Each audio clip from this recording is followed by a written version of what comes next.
Coming to you live. Welcome to my channel. My name is Kyle. Today I want to show you how I made a full Post Malone style track using just this bad boy and my vocals and my hands. I did some clapping. Like little paper cranes, all the memories fold. Thank God I won't fall forever. I only used one microphone and I only used stock Logic plugins, okay? So I didn't use any of the plugins that I've purchased over the years. I wanted to challenge myself, and I also wanted to make it something that could be replicated by people who are just getting into producing or making music with their guitars. I'm gonna start by just kind of showing you how I made the drum sounds, and then I'll get into the bass and the guitar stuff, and then we will get over to how I mixed it all and made it sound legit. I'm gonna start by showing you the percussion. Okay, so to make the kick sound, I just bang on this part of my guitar right here. I wish I had one of those clip-on mics, but I don't. So I'm going to use this part of my wrist palm right here, and I'm going to kind of just bang. Obviously, I mute my strings to get it not to be ringing, but it looks something like this. I made the snare sound like this. So I did it with my knuckles this time. A lot of times I'll do it with more of a flat fingered thing to get more of a crack sound. I think it makes a better snare to do it like that actually, but I was going for a little bit more of a cross sticking type thing. Well, like the drummer puts his stick across on the rims. So I went with the knuckles this time. I think it turned out alright. You're trying to get a unique sound, so you might want to just experiment a little bit if you're trying something like this. Okay, and then I did make a little hi-hat sound as well. And to do that, I actually used this little part right here on the guitar where my pinky is, and I used a pick on it and went like this. I used that spot because it seemed like the highest frequency sound I could find. I'm sure there's something better on the guitar for hi-hats, but I haven't found a really good option yet. So if you think of something, let me know. Okay, now let me show you how I mixed these three things. I also made a couple toms, and let me show you how I did all that right now. Okay, so you can see that I have a kick, a snare, this bounce snare, high tom, floor tom, hats, and it claps. So the claps I actually did just use my hands for. I just clapped. So I guess in a sense I kind of used a different instrument because I used my body, but hopefully that doesn't ruin this video for you. So the kick, here's what it sounded like before, like when I just recorded it.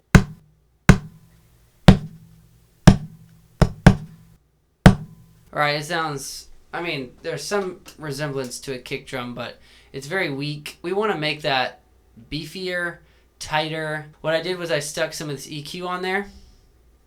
Alright, now I've got a big boost, and I just did all this by ear.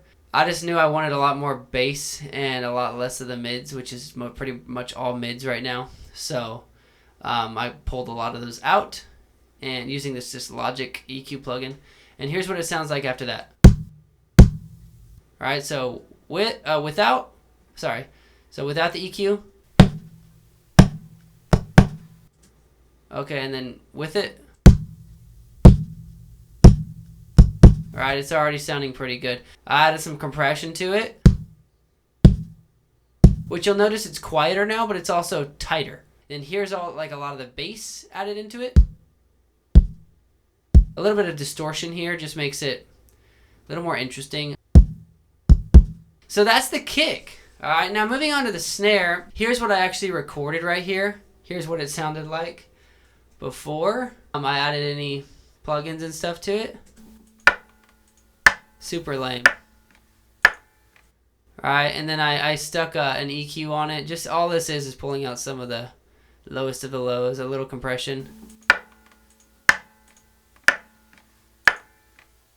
It was too clicky, so the compression, I'm trying to stretch that sound out. So then what I did is I just found my favorite snare, my favorite hit. I don't do this every song, but I just use that snare. You see all these are the same size. So this is the snare I ended up going with here, with no sounds on it.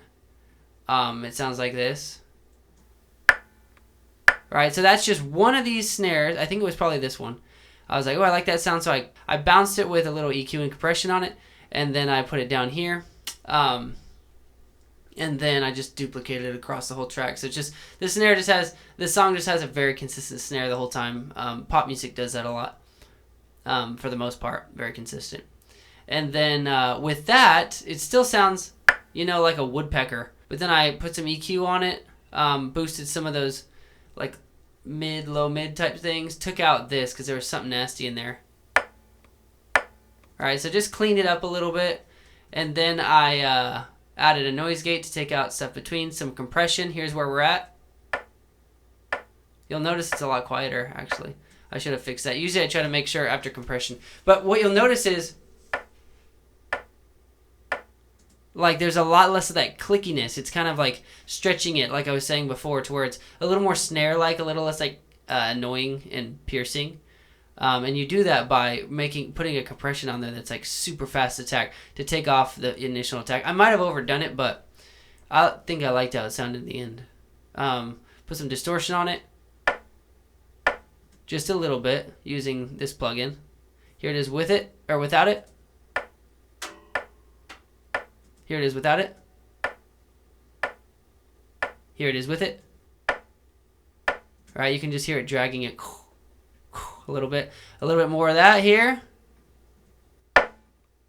That made it quite a bit louder. Again, I usually like to level that out. I think I was in a bit of a hurry. And then I add some reverb to it. 2 different chroma verbs. I don't use the Logic stock verbs a lot, but these are okay. They do some good stuff. You can totally make it work. So I had a couple different reverbs. Here it is without everything on it. And here it is with everything. Okay? Pretty cool. So kick and snare together sound like this. Remember, that initially sounded like this. Alright, so knowing plugins and getting familiar with them can make a huge difference. All of a sudden we have a vibe.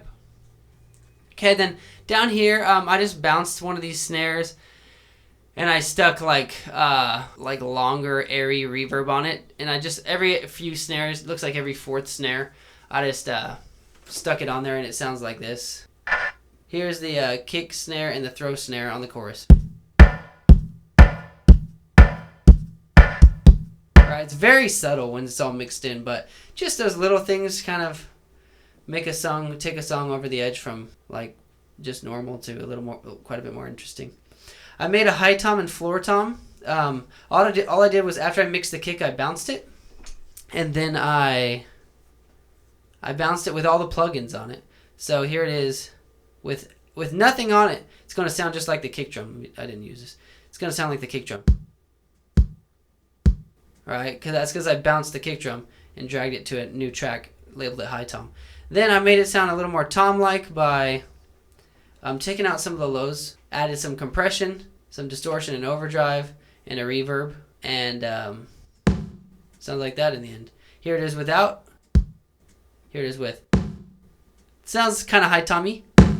The reverb helps a lot with that, as well as taking some of the lows out, because high toms don't have as much lows as a kick drum, obviously. And then with the floor tom, same thing. A bounced kick drum, brought it down, took less of the lows out. You see I just took a little bit out. Took a lot of mids and some of the highs out. I actually made this one sound quite a bit different because I wanted it to be a little more interesting than a normal floor tom. And so it sounds like this, without things on it and with everything on it, together with the high tom. Pretty interesting. And then all the drums put together will sound like... I forgot to mention the hi-hats. The hi-hats are me, like I said, plucking on the side of that guitar. Right. It was such a quiet sound that I had to boost it so much that you get a lot of static. So I did stick some EQ to take a lot of the lows out, because they are hi-hats. They don't really need lows much. Turn the noise gate on. That limited it to just, you'll see this opening and closing. That limited it to just noise, like pretty much when the hi-hat hits, which is kind of cool because it's kind of like static on the hi-hat. And then some reverb to put it in a room. And all the drums together will sound like this.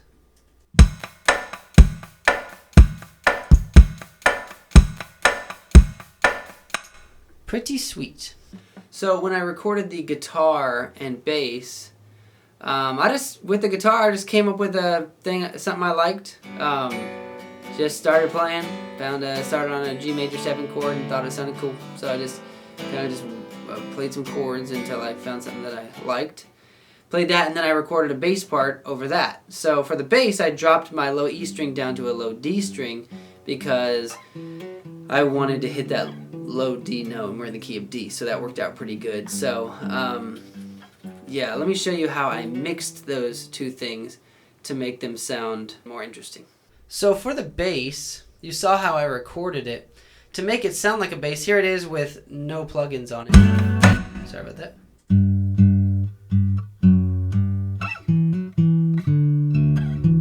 And once again, that's with a dropped D string right there. So I dropped my low E string to a low D. That way I get it. Bam, boom. Alright, so that's how you're getting that. Put some EQ on it. Boasted at around 100. That's where it sweet spot was, I thought. Took some of the highs out because it was just too acoustic guitar-y, not enough bass. You want some highs, like you need this stuff in 1K, 2K, because that's what brings it out that's what brings the bass out in the mix. But you don't really want a lot of, 5K, 6K and above, because bass don't have a lot of that. They have a little bit, and so I didn't take it all the way out, but I just cut it a little bit. So that's the EQ. Here it is without it.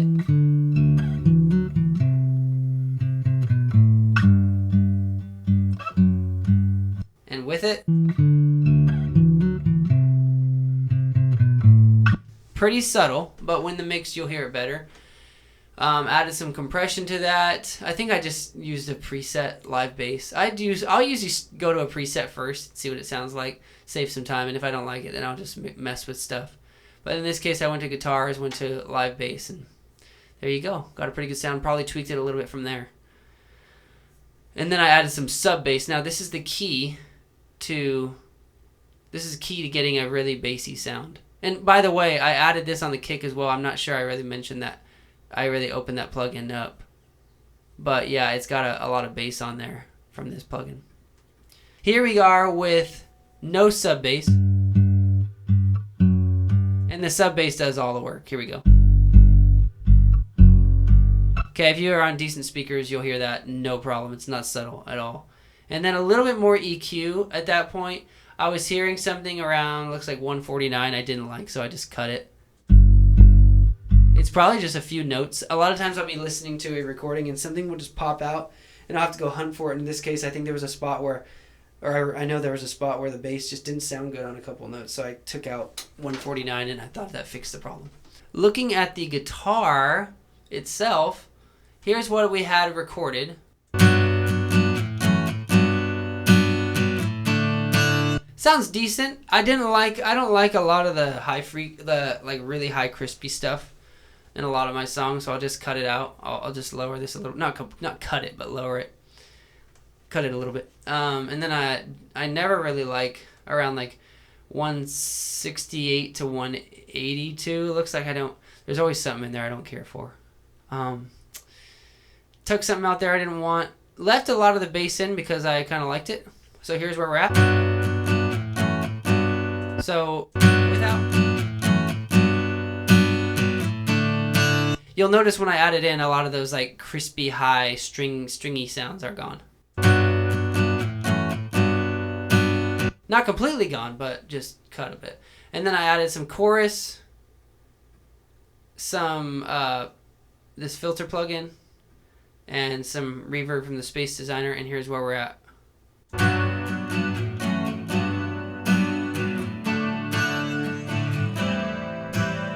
Super vibey. Sounds a lot like Post Malone type thing. He does like a chorusy guitar on circles. So on the verses, I kept that panned up the middle. When we hit the chorus, I took that main guitar and I brought it down here just because I didn't want to automate it. So I put it on a new track and panned it all the way left. And then I recorded that same chorus part again and panned it all the way right. So as soon as we hit the chorus, you'll notice it goes from like a mono sound to like a super wide stereo. Here comes the chorus.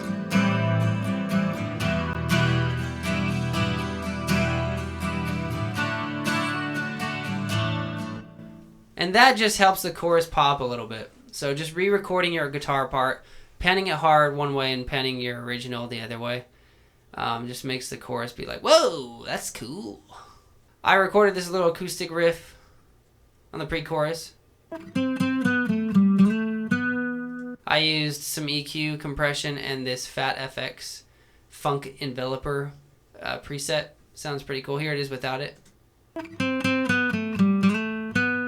Just your standard acoustic guitar. And then with all this on it, some of that EQ, cutting out some of the lows, all that. Some compression, and the Fat FX. Sounds like this. Guitar, drums, and bass together sound like this when we hit the chorus.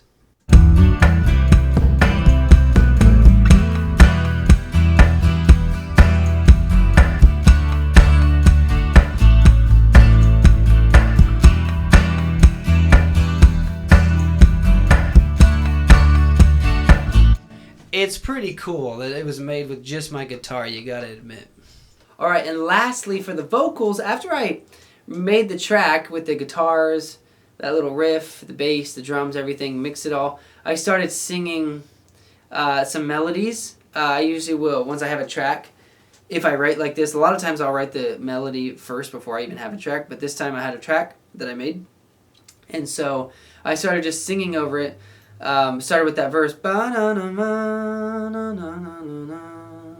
I just kind of hum over the chords that I'm hearing, and then I'll put lyrics to that. A lot of times when I'm humming some words, I'll just try to see if any words will come out. I think it was something like "Don't tell me your lies," and that will kind of inform the song, inform me what I'm going to be writing about.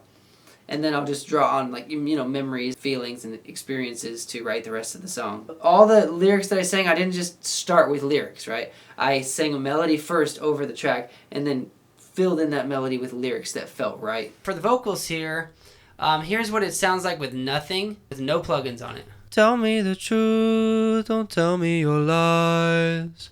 Slightly pitchy on lies. So I first, starting with some EQ, I took out, I don't do much below 100. Yeah, a lot of times I would cut even higher, up to 300, depending on the song. But I kind of like some of the lows, so I didn't cut as much. I boosted a lot above 6K. I really wanted to hear some more highs. So again, that's to ear, so don't just go, all your recordings, don't just go slamming it up. That's using this SM7 that's in the room I'm in.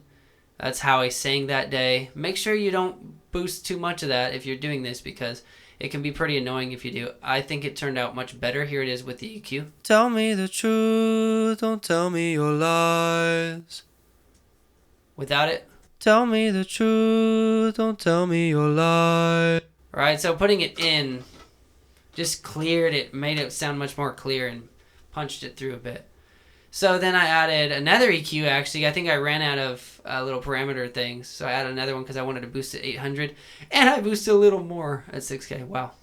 Just wanted to hear that. Wanted to hear it, and I wasn't hearing it. So here's what it sounds like with the two EQs. Tell me the truth, don't tell me your lies. It needs a de-esser, which I put on. I also did a pitch correction using just the generic. Changed this to D major scale because we're in the key of D. And pull this down a little bit. It just tightens it up a bit. Tell me the truth, don't tell me your lies. You notice now lies is right in tune. The de-esser, just here. I think I just went to male vocal split band and then messed with these a little bit. And it sounds like this. I see it in your eye. Alright, without that. I see it in your... I see it in is too much, so I put it in. I see it in your eye. Pulled it down significantly. Some compression. I see it in your eyes. Compression just evens out the signal, right? I did two different compressions, two different compressors. I love this red one on vocals when it comes to Logic stock. This one's the best, in my opinion. So light compression here. I see it in your eyes, I see it in your eyes. They're not going crazy though. You notice neither of them is going past like 5. I see it in your eyes. It's just doing a little bit each of them, and they're sharing the load. Then I added a stereo delay slap. You see, notice it's at 1/32 dotted. And I see it in your eyes. Just spreads it out. Here it is without it. I see it in your eyes. I see it in your eyes. With it, I see it in your eyes. I see it in your eyes. you can hear the voice is just spread out a little bit, which is very cool. And I put that on its own bus. You'll notice. I'm not going to go into how to do that, but you can. There's plenty of YouTube tutorials, but put that on its own bus. Then I added some like actual eighth note delay using this tape delay. I see it in your eyes. I see it in your eyes. All right, little eighth note delay and some reverb. I see it in your eyes. I see it in your eyes. Which makes it more interesting. I use the Space Designer here. When I hit the chorus, I did mostly those same plugins up here, but when you come down here, I increased, a lot of times I'll increase the delay and reverb. I'll even use a different reverb. I think I did that here actually. You'll notice on the verse I used my bus 35 and I used the Space Designer. On the chorus I used bus 36 in the Space Designer. So I have two different settings. The chorus reverb had like a stage plate on it, and the verse reverb had a clean room preset on it. So I just like to make the chorus like stand out a bit. So I changed the reverb just slightly, and I increase it. Right, I like it to be a little longer on the chorus, especially because I sing higher notes on the chorus, and higher notes generally benefit from a little more reverb to make them not sound so thin. So I recorded my lead chorus, and then I recorded it again. Instead of recording it a third time, which I'll do a lot, I just put this spread plugin on it. This is the Logic stock, and it makes it so without it, here's what that dub sounds like. By the way, this is heavy auto-tune on the dub. I'm just, for the sake of time, I didn't use Melodyne or anything. I just heavy auto-tune, and once it's a dub, it's just mixed in. You can't really hear it much. So here it is without the spreader. I said I'm the believer. You can hear the auto-tune on that. And then spreading it, you'll hear it go out to both sides of the speakers. I said I'm the believer. It's a cool little plugin. I usually don't use the Logic spread, but I tried it out and it works great. Then I recorded the vocals at a lower octave starting here. Thank God I won't fall forever. Probably a little bit much verb on there. But and then I did a little throw for the verse. So here's how I did that. I bounced the last segment of this verse. Tell me your lies. Your lies. All right, bounce that. Bring it down to its own track and stick and EQ it to take out highs and lows. Put a new tape delay on and a new reverb, and it just kind of fills in that space nicely to where it's like, tell me your lies. So that's a cool little effect. That's the whole track as I have it so far. It's got guitar, bass, drums, vocals, some claps. I'm going to play you the whole track right now. If you think I should keep going with it, leave a comment so that I can get inspired by your comments. And please like this video. And if you don't like it, let me know too. That's fine. You can tell me in the comments. And I look forward to seeing you on the next video. Here is the track in its entirety. Tell me the truth, don't tell me your lies. I see it in your eyes, I see it in your eyes.